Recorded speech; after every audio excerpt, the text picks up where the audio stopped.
Nó nghiêng cái gì ở dưới ấy. Nghiêng cái gì đấy?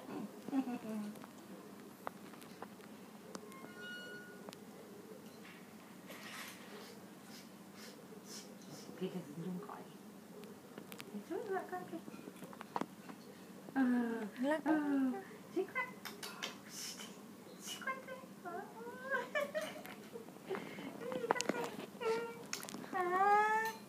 Trời.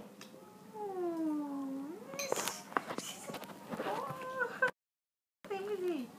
Tìm cái gì đấy? Con tìm cái gì đây? Con tìm cái gì đây? Mạch. Mạch bên gì rưỡi? Bên này à? Cứng nhỉ?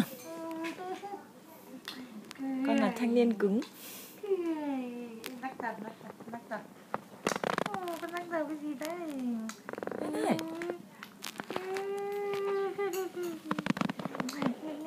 Mẹ không phải đỡ cổ nó hả mẹ?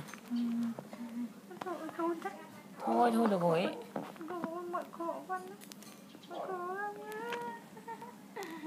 Tiếc thế. Nó vẫn mò nó đi tìm được.